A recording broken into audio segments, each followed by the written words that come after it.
for skaters of a certain age. It was always such a bummer that I discovered the turf and then lost it. This is Atlantis. These were almost time capsules. In real life. You could see the outline of every bowl. This week on Open Record. It's like something coming back from a grave. An archaeological find. Lit up the switchboard. And the vision of an unlikely ally lead to an iconic resurrection. It's going to be the greatest skateboard park in the Midwest.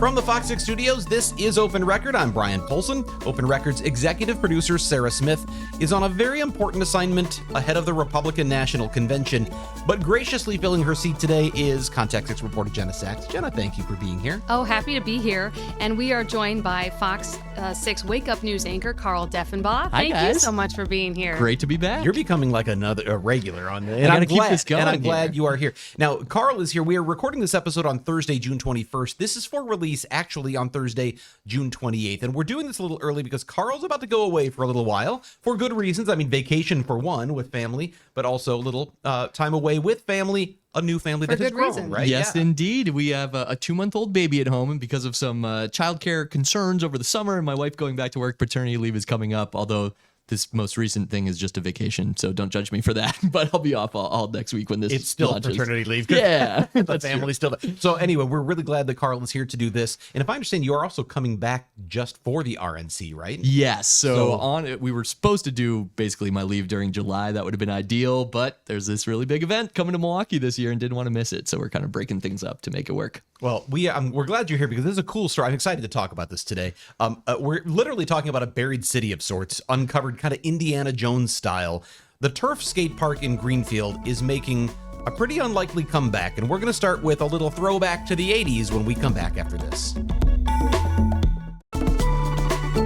So there aren't many stories that we do that are literally decades in the making. This is one that has been a long time coming. But I want to go all the way back. In fact, it wasn't even the 80s. It was 1979, Late 70s. right? When this skate park in Greenfield first emerges. Tell us about what happened then and sort of a little bit about the life of the turf. I'm so glad you said Indiana Jones because those are my favorite movies, still are to this day. And it did have kind of that aura, that interesting feel. There were elements of your story where it felt like it when they were unveiling Yeah. this and digging it out. That site. I was waiting for somebody with a staff of raw to show where it was going to go, but no, we don't Beautiful have that. silhouette Okay. shots from Yeah. Steven Spielberg and the Right. like. No, so I'm not a skater. It's not something I grew up doing, but there's this incredible culture, obviously around the country, this California era to it, and the East Coast, Florida and Jersey. But the Midwest has a really strong and passionate skating culture that goes back to decades ago. And for Milwaukee, at least the area in Greenfield, the turf, or at the time it was the Surf and Turf when it opened in 1979, Brian, was the spot. And this was taken by this amazing owner at the time named Jerry, this kind of character of a guy, taking elements of what really worked and what was really hitting on the coasts and trying to bring it to the Midwest to offer something that wasn't really available to folks in the area. And that was, at the time, this style of skating called pool or vert skating. So it's kind of what you think of from like Red Hot Chili Peppers videos or the like, right? Where it's an empty swimming pool type look, these giant bowls that you go in and go around and around and around. So it's not a half pipe. It's not some guys going down the railing at the steps outside of the county courthouse or library or something like that. But it's these specifically designed bowls that drop down and then curve you around in this amazing almost ballet that these skaters are able to pull off in these bowls. Where they're crossing back and forth and trying not to run into each other and that kind of thing. Yeah, exactly. I think back to that time. I mean, I grew up. I was born in 1972, so in '79, I'm still a little boy. I wasn't in the Milwaukee area, but I remember growing up as skating culture really emerged in the Midwest. And you mentioned it sort of starts on the coasts, right? And then things that start on the coasts eventually find their way here. And skating culture, I think, had been bigger earlier there, as surfers were looking for a way to surf when there weren't good waves, right? And then we can put wheels on and we can surf anytime. And then it finds its way here. Did you guys ever? Did you roller? Or did you skate? Were you skaters at all at any point? No, I've never tried it. My nephew in California is very into it, and he goes to skate parks all the time. So it's interesting you mentioned that about California. But no, I never did it. And it was really fun because the photographer I shot this with, Tanner Hemker, is a skater himself. Yeah. So he Perfect. was in heaven, although he's grown up in the age where he's more of the skate park style guy. He'll go off of rails and curbs and things like that, and was not as familiar with this style of skating because of how the eras and the trends had shifted over the decades. So you mentioned that. I was thinking about Tanner. He ends up skating because he's doing the story. It's like, yeah, I'm going to take the skateboard out and do this. Tanner had knee surgery last year, and he was supposed to play on my soccer team. And the week before he injured himself, he's not been able to do anything like that since. And I didn't know that he was ready for this. And he said he didn't know either. But he was like, I have to take this shot. This is the and fun do this. behind Yeah. the scenes part of doing this podcast with you, Brian. So yes, we centered the story around this guy, Jesse Geeboy, who is part of the local skate culture in Milwaukee. He was on the younger side as the turf went through this era, and we'll get to why and when it closed. But he was a teenager just getting into like really good skating around the time the turf closed. So he had this amazing place right here in his backyard that was taken away from him because of the financial troubles and again the trends shifting. But skating is his life. He's continued to be a skateboarding guy in the area, really supportive of the different parks. And you take one step into his house and you realize this because we didn't know it going in. Jesse has a giant wall of all skateboard wheels in his dining room. So his dining room He wall. said it was like, what was it, like 4,000? That's crazy. Yes. And they have a great place that they was a cabin kind of redesigned. They had to specifically structurally plan for the weight of all those wheels. An incredible board collection. Tanner, our photographer, was in heaven looking at all these different designs and whatnot because it is the tricks, it is the activity of it, but it's the culture for so many of these guys that they've grown up with. It's everything surrounding it, the music, the art, and then the skills that you're able to put on display. Okay, but it wasn't just his wall that was amazing, right? Because he had more than a wall of wheels. We go into the basement. There's a door. There's something very familiar to me, in addition to all the skateboards on the walls, which is a Barbie car and all the toys from his kids strewn around the basement, as you do. And then he opens a door, and there's a half pipe in his basement. It's under his garage. It's just there whenever he needs it. Skateboard half pipe. A skateboard half pipe in his basement, available for him to pull out some tricks whenever he's ready, whenever he needs to scratch the itch. So Tanner is shooting all of this, and of course, has to do a little bit himself. He brought the board in the car, which made Jesse Yeah, that's what tight was right so off funny. the bat. I was shooting last week's podcast. We talked about the wake surfing, Yeah. and Tanner shot that as well. And so as we were in the car talking about it, he had already done this story. He's telling me about the half pipe, and I said, "Did you skate?" And he said, "I did." And he told me he goes, "I had my board in the car." I go, "Oh, you just had the Happened board to in the have- car." Have his And So board. it was Sure, apparently was his there. first time on a board in a year since that ACL injury. First run, he busted out some trick that looked crazy impressive to me. And Jesse, our supposed main character for this, says, "Oh, thanks a lot. You're showing me up in my own basement here, Tanner."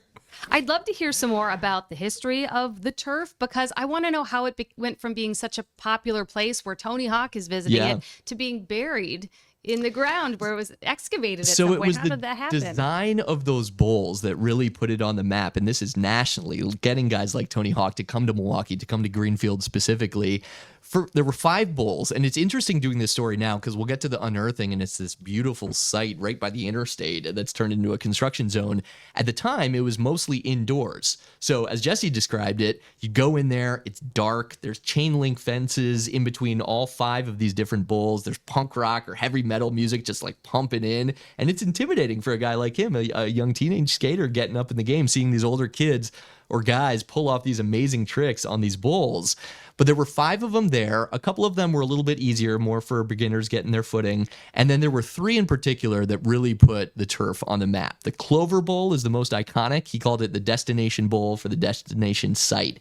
And it's basically like a 3-leaf clover, but each of those dips down, and you kind of weave around all 3 of them to pull off tricks and get up on the edge. And the way Jesse described it is it's a rite of passage, because if you do it for the first time, you don't realize how you have to handle that vertical drop into, in effect, like a swimming pool bowl, and you end up just splatting like a bug on the other side of the wall. So he did it. It was kind of what happened to all those young skaters, but once you get the right footing and manage it, then you're able to do these incredible tricks and passes and runs around the Clover Bowl. And then there were 2 after that. The Keyhole, which our mayor of Greenfield will join us, described it as like a black diamond. It's that steep. It's like 10 feet straight down and Wow. super scary, even just to stand on the edge and look at. And then imagine trying to That skate. sounds terrifying to me. I feel my elbows hurting already. And then again, because there's so much fun part of the skating culture, the Capsule Bowl was, I hope I'm getting this right, Capsule and Keyhole were the two bowls. One of them was apparently designed after a Taco Bell seasoning packet, hot sauce packet back in the day. Kind of had this keyhole shape. Yeah, it was a keyhole bowl. But again, this is where you really separated yourself if you were one of those top-notch professional or really high-level skaters because of the angles of this, again, keyhole shape, the steepness of it. The actual walls went up higher than the ground, so it was adding to the height that you were able to get on all these tricks and passes. And these became iconic, so people would travel from all over the country, including the biggest name that's kind of put the sport on the map. Tony Hawk came by in the 80s, and he told our station back in 2010, actually in the 90s as well. So a couple visits, these huge names in the sport would come, and that really made Milwaukee a bit of a destination in the Midwest for skateboarding. But then what happened? What went wrong? So it was a membership place. It wasn't a public park like it will become with this Rebirth. So it went through some different financial issues. The owner wasn't able to keep it open, again, as trends kind of change. You found, Brian, my favorite little nugget about part of its history. I love this because it is such an iconic place, but skateboarding over time was popular, different styles changed. So this thing opens up in 79, and just a few years later it closes down and ends up becoming a strip club. It was for like 5 years or something like that, I think. It Wow. was a strip club. And then the original owners buy it back. Now, what's so interesting to me, though, is the business that was there, the strip club was there. They obviously put floor down. They covered, but the bowls were still intact. Yeah. Got it. So they're still there underneath, and then they open it back up.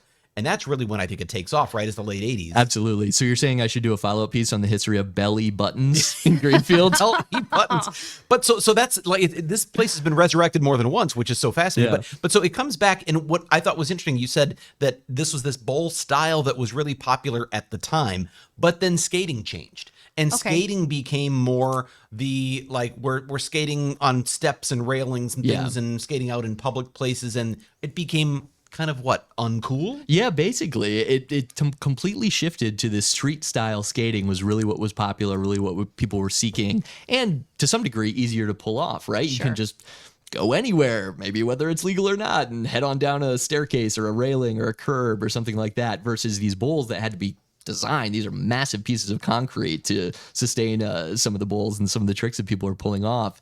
So the 80s is kind of its heyday. It tries to hold on into the 90s. And then by 95, they try to work it a little bit, rework it to be a skate or street style skate park. Doesn't last. And in 96, it's over. That's the end of the turf. And that was the last that it had ever been open, right? Yes. So that was 1996. Now, we're going to take a break. When we come back, we're going to fast forward 14 years go by, and then something incredible happens that is still developing to this day. We're going to talk about that when we come right back. The Surf and Turf opens in 79. It later becomes the Turf skate park, as I think most people know it. It's famous. Guys like Tony Hawk are coming all the way to Milwaukee to see this place. And then in 1996, it closes and it's gone. And it's sort of like, I don't know how it ends up getting buried. It ends up getting buried, right? Like the lost city of Atlantis. It's no longer seen from above ground. It's just empty land? Gone, but importantly, never forgotten. So these guys who grew up here, that like the guy Jesse we featured in the piece and so many others, loved this place, never forgot this place. And thankfully for them, it turns out, easiest way to rework that land that has these 5 giant skateboarding bowls in it is just to fill them in and cover it up. So they basically just put gravel in these bowls, put concrete over the top, and that land became a number of different things. It was a different business. It was basically like a home and garden store for a while, and then eventually was going to be reworked into part or a staging area for an off-ramp project over there. This is right at the corner, if people are familiar with this part of Greenfield. 894 goes by there and the Loomis Road exit. It's tucked right in there to the corner. But again, the easiest way to handle this, they kind of had to shave the top off the walls, but everything else in terms of the bowl was intact, just covered and buried under this concrete slab. Because they could have jackhammered that whole thing Right. apart and said, we're going to fill this with some kind of other construction fill. That would have been the end. Yeah, of it, it's not right? cost effective. But though. the bowls are still there for all these years. The Department of Transportation owns the land now. It's 2010. They're doing this project. and they were going to use it as a staging area, and what, they start to excavate? Exactly. So again, the skateboarding culture, this great group of people in the area. There was a guy who worked at I believe, Victory Tool, a company nearby that had this view of what used to be the turf and now was this concrete slab. He's watching out his window at work as the DOT construction folks have a bulldozer or something. And basically the way it was described to me, it's like peeling the layer off of something. Very so they cool. knock off the top layer of concrete, and sitting right there, they can see it in the dirt and the gravel, are the outlines of all of these original 5 bowls at the turf. So he gets on the phone quick with his guys, spreads like wildfire throughout the skating community, and all these guys show up on this day in 2010. Wait, so did they halt the project or? It was, I guess, an ongoing project. Okay. So the work was continuing, but the construction crews had uncovered all of these bowls. Well, if you're listening to this as an audio podcast, I strongly encourage you to go find Carl's story on the Turf Skate Park and watch this, or check out the video version of the podcast on Fox Local or the FOX6 YouTube channel, or wherever you can get this, because the visual of those bowls being unearthed, it really is like this incredible archaeological find, like you're watching some sort of, historical dig, and they've just uncovered a whole city that once existed, because you see this former iconic skate park, and it looks like it's by and large still intact. Yeah, and that's the amazing thing, is there's gravel in the middle. So all these guys show up with shovels, picks, whatever they can get their hands on in the skating community, and start digging out some of the bowls basically into the night.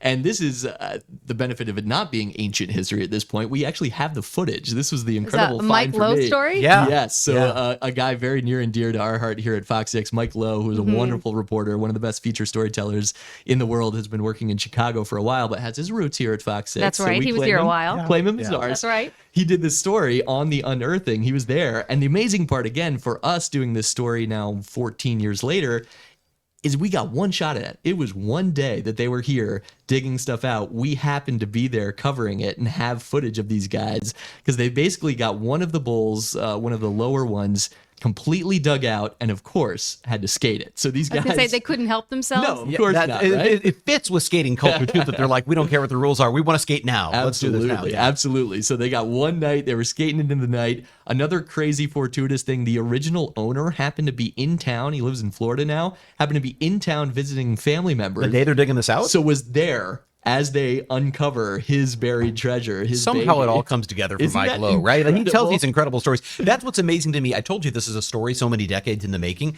You have one of the best feature storytellers ever, Mike Lowe, and then one of the best feature storytellers ever in Carl Defenbaugh, both telling the same story decades apart. And I love that about this story. There's a really funny Fox 6 tie to this as well. The skating community apparently loves us here at the station. And I Aw. think I can say this because I'm assuming the statute of limitations is out and I think these anchors don't work here anymore.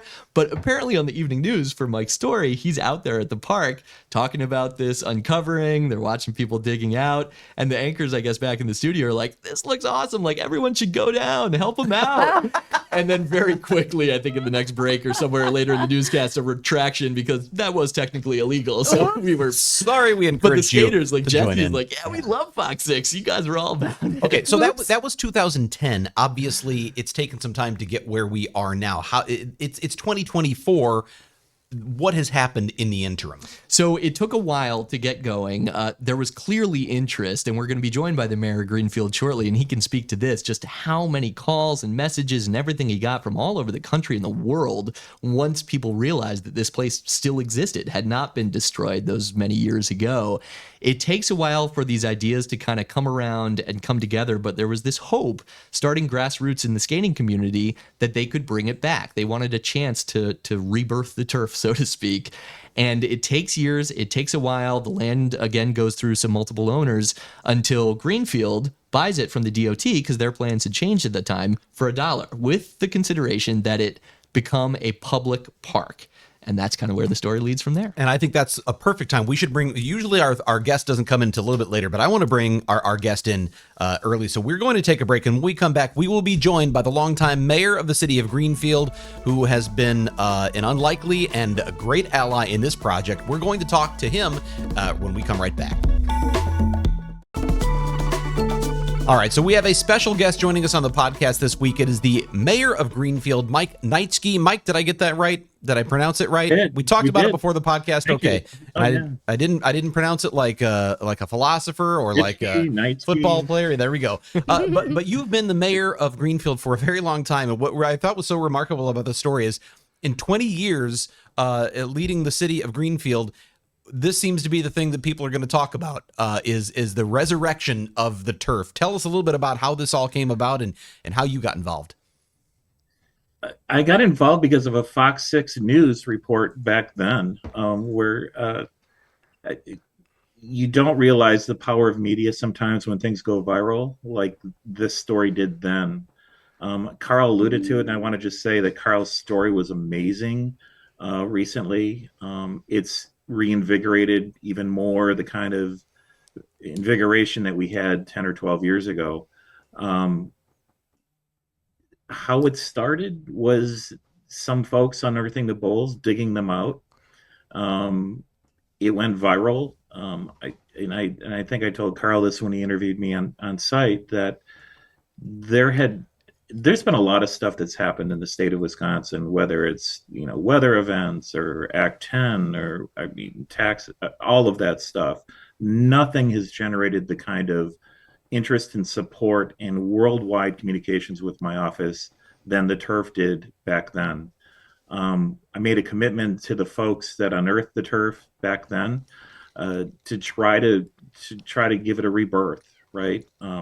It's taken a very, very long time to do that, 10 or 12 years now. But I think we're finally on our way. Does that answer your question? It does. What I wonder about is going back to when this first happened. But actually, I want to ask you this, because before any of it, before this was unearthed, what is your memory of the turf? Were you a skater? Did you go there? Did you participate? Has this been part of your own culture, or was this just something that you knew about and you thought, I want to help them bring this back? So I knew about it. I went to Greenfield High School in 1979. I was a sophomore or a junior at Greenfield High School, just up the block. A lot of my friends that went to Greenfield High School skated the turf. A lot of the people that I work with now are our assistant fire chief, our assistant police chief, both have their turf cards from the 80s. I knew it was there. My parents had a cottage up north. I was more of a water skier. Maybe the same kind of dynamics on the body. I wasn't a skater. I'm kind of tall. I think I'm like 6'4", 6'5" or something. And I could just imagine broken bones skating, if that makes sense. So I wasn't a skater, but I was certainly aware of it. I remember when it closed. I remember driving on 894 and seeing the big belly buttons sign on the building. I remember seeing that the sign come down in the skateboard park reopening. I had a lot of friends that skated there, but I wasn't a skater, and I was into the music that the skaters listened to. I mean, in 1981, I think they did a benefit concert for the turf, and there were bands like Die Kreutzen and the Oil Tasters and McMensch, which were all, the music scene then. Those are bands that I enjoyed and listened to and went to see at. Was it largely a punk scene? Is that kind of, was that the music of the genre? Pretty much so, yeah. I mean, there was, skateboarders, it's I think some of it's urban myths, right?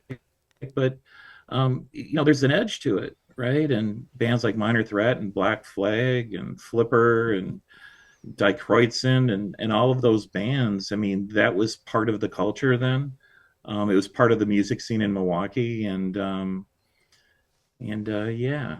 Mike, So- I'm interested in this resurrection that's going on, because I realized it was a very popular place for a while. It went away, it got buried, it was kind of uncovered in 2010, but then the DOT didn't sell you the land for quite a while. What happened to get to that point finally? Yeah.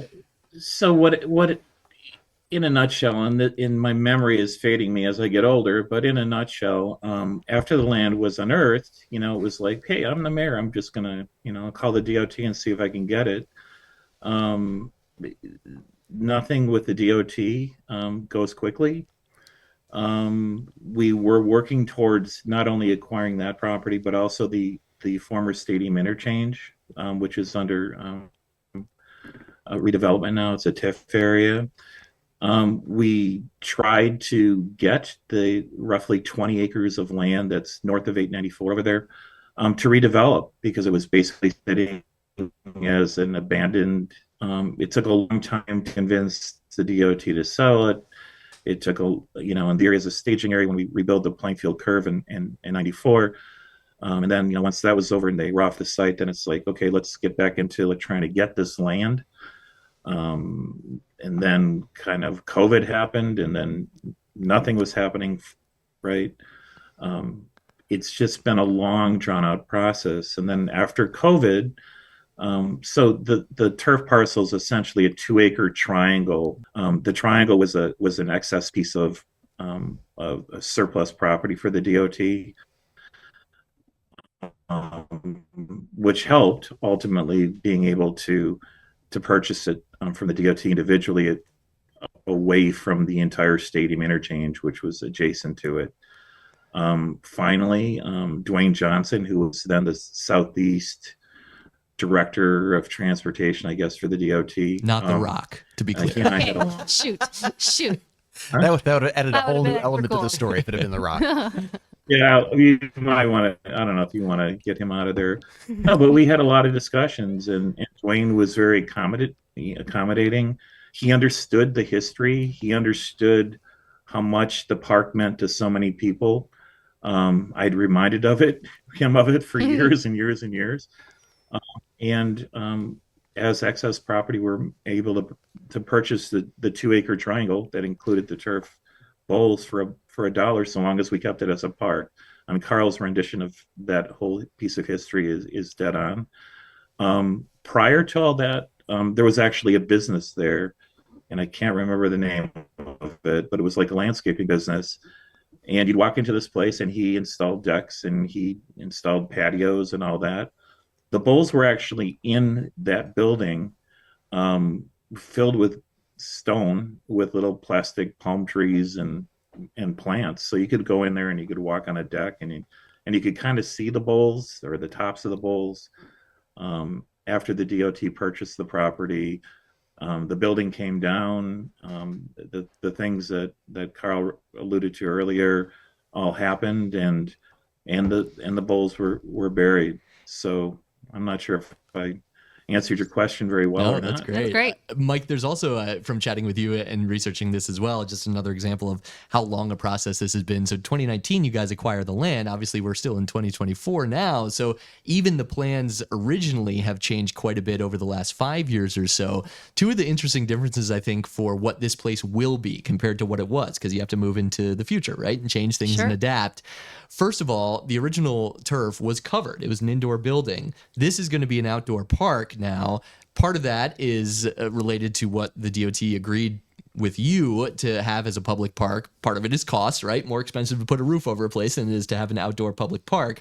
Although you can speak to that, Mike, because this requires like one of the most impressive drainage systems in Greenfield, basically, according to you. Yeah. So when the bulls were under a roof, they were basically little sump pumps with the Menards, 1.25 1.5 plastic pipes, kind of going outside, I think, or going somewhere. What ends up happening when the bulls are exposed is that there's they turned into swimming pools, Right. essentially. In order to get the water out of those bowls and the rest of the skateboard park, much of the cost here related to an elaborate underground stormwater system to get to keep the bowls that are now exposed dry, and to adequately handle the impervious surface area for the rest of the park that's under construction now. So it's long gone, little sump pumps, that would trip breakers in the old building to an elaborate underground stormwater system. The original turf were those 5 bowls for the most part. There were a couple other elements to it. This new version of it is going to include a 6th bowl that's honestly huge in comparison to the existing 5 too, that's under construction right now, and an elaborate street style park. That's so there's going to be a mixture. Yeah. Both options will be available. And Mike, your idea for this as well, which I think plays out nicely compared to what it was. It was a membership place. You had to have a membership to skate at the turf. This will be free, open to the public, an outdoor public park. And for you, I know that's a big push to get people active, continue to push people to be around each other and not on your phones. Yeah. So I mean, I recently turned 60, and I mean, and this whole project kind of harkens me back to when I was living in the 80s, right? We didn't have phones then. Um, we went outside, we played, we screwed around, we did what we did, we listened to music. There was a lot more interaction. I mean, at the time, sometimes we thought it was awfully boring, and we made our own excitement. But today, I have kids that are 20 and 22. They're married to their phones. Sometimes I think that they lose the humanity of social interaction. One thing that was clear to me is, especially with the kind of support that we've had with the turf, that place transformed people's lives for a very long time, to the point now, 20, 30, 40 years later, the impact is still flowing through their veins. Part of this thing is that, kids, get off your phones, get out there and experience life, experience others, learn how to cooperate, and how to learn from each other skating or doing something. I'm blessed to be the mayor of a community that has this asset, right? That doesn't exist anywhere else in the world, that people from all over the world still care about, and people from all over the world still want to visit.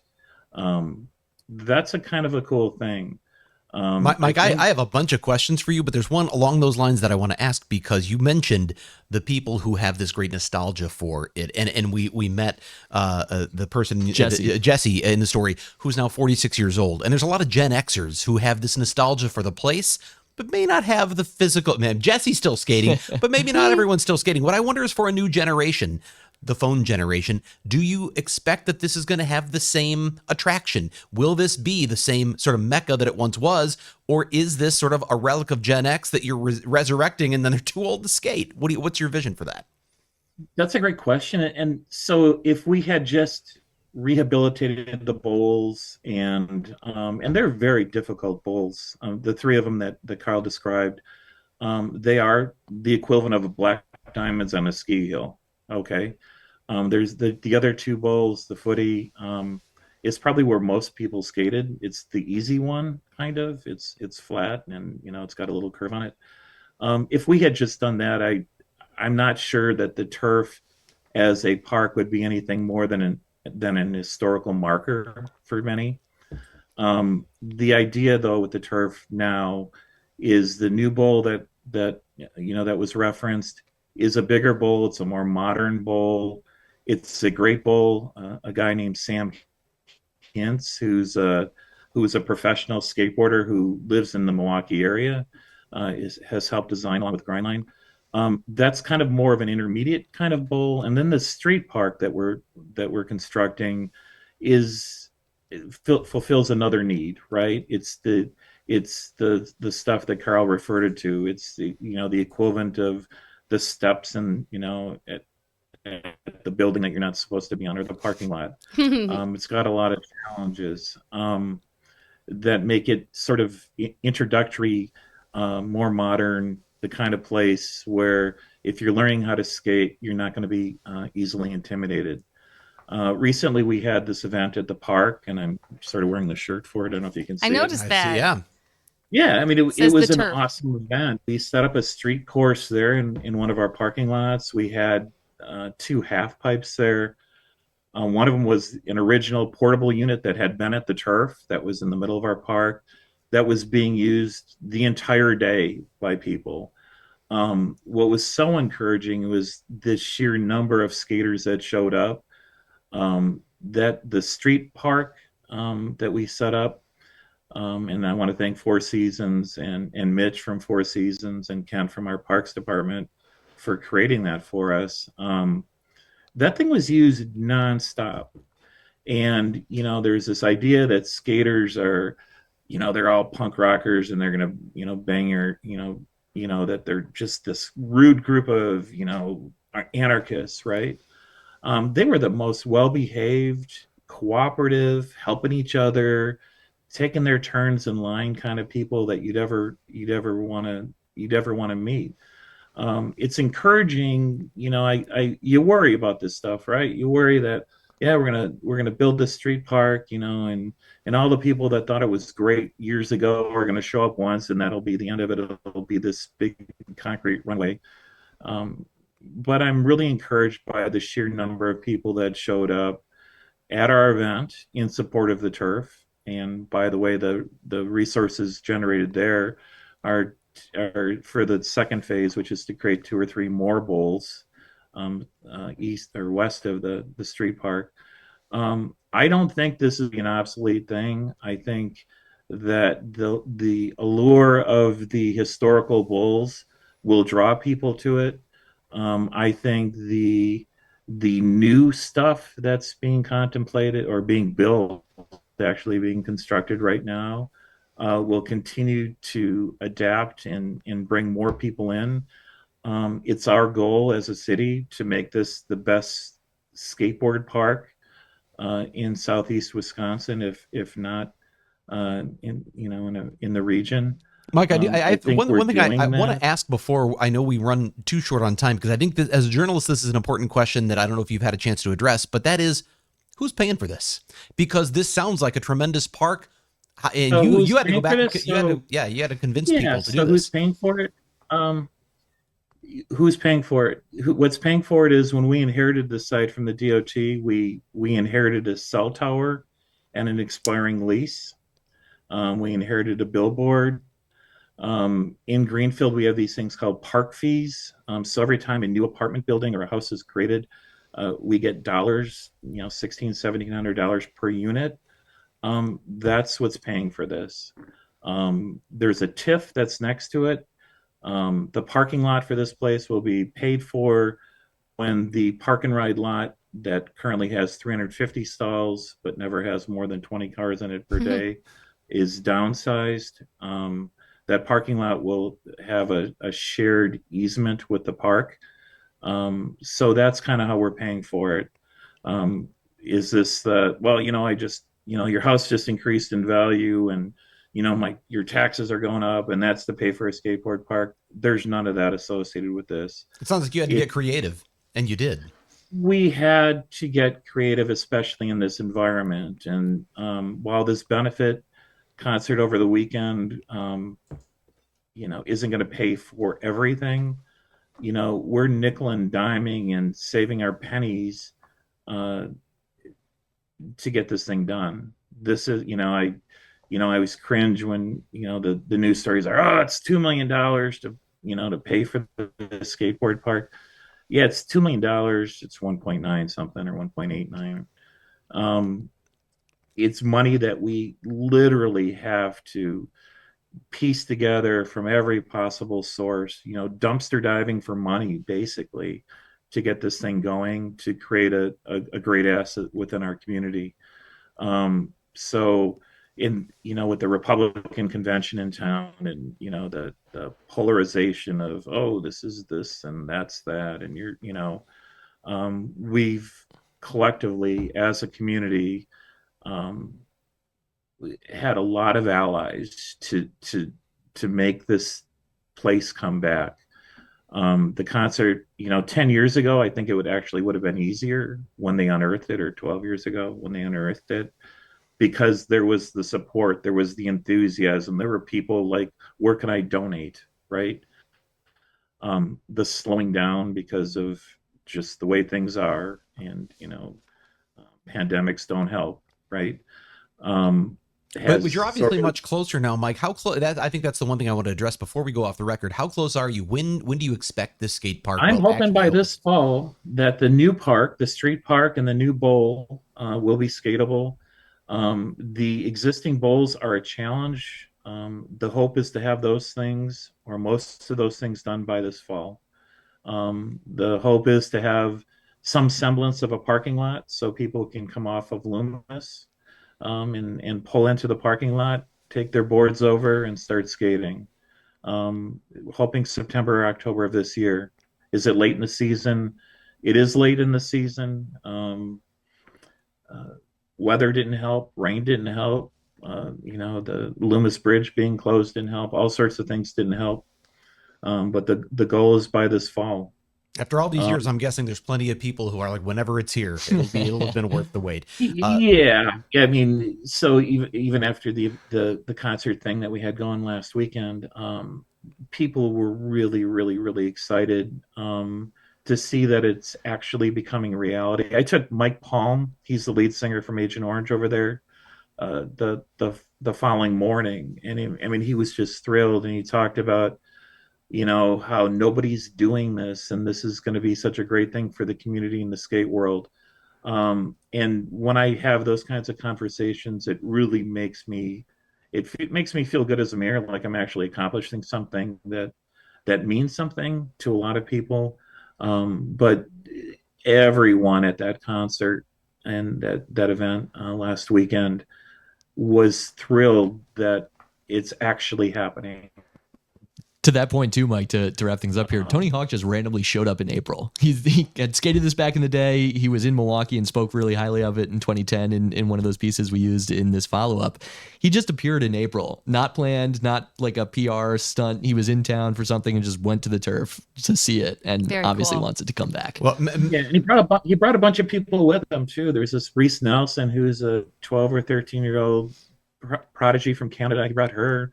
There were some of the other professional skaters out there that came along with him that they kind of wanted to be nameless. There was a reporter from one of the national skating magazines that was there that's doing a story on it. This is really iconic, holy ground to skateboarders. It's been referred to me as like sort of the Lambeau Field, without trying to violate any trademarks. The Lambeau Field of skateboard parks, and we have it in the city of Greenfield. I'm so happy and proud that we've been able to make this thing come along. It's truly been a community joint effort with everybody involved. Mayors can't do anything without the support of the people around, like Jesse or Marty or Sam or Beer City Mike and all these other folks that have kept this alive. So, Mayor Knightsky, I don't want to cut you off, but we are running short on time. I just want to really thank you for spending the time with us, for Carl's story and here on the podcast. And we look forward to seeing what comes of the turf when it's available. A lot of people are obviously eagerly awaiting its opening. So thank you for joining us. if I can just thank you, I really want to thank Carl and the guy that was out there with the camera and the skateboard in the car. Tanner, right? Yeah, there you go.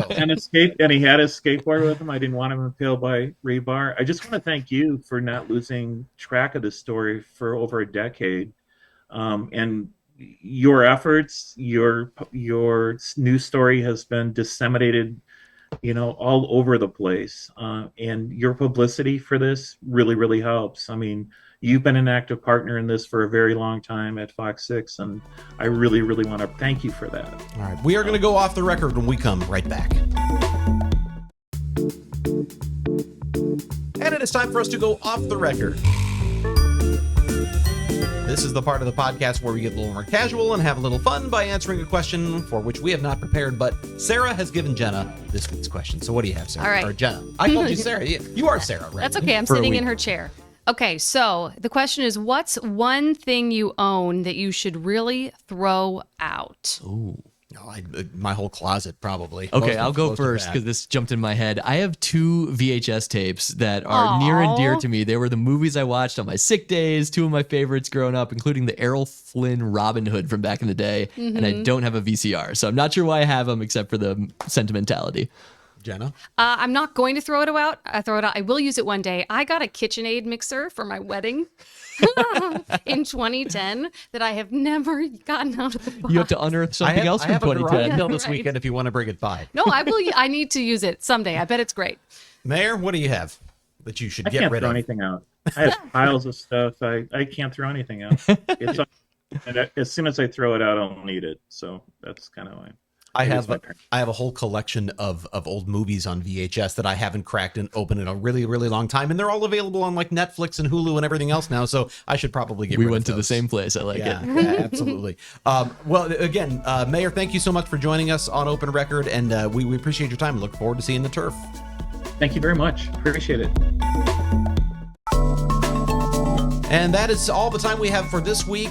Jenna, thank you for being with me this Of week course, and being our anytime. Sarah. Carl, thanks again for joining us, and good luck with your vacation. Thank you very much. Can we shout out the man behind the screen today, the editor for this piece, Dave Machuda? Dave Machuda, as always, he is the Kale Zimney for this week. As always, we want to thank the people who make this podcast possible, including our executive producer, Sarah Smith, who's not here right now, our editor, Dave Machuda, who's right back there, and our chief photographer, who's usually manning the video switcher, but is away this week.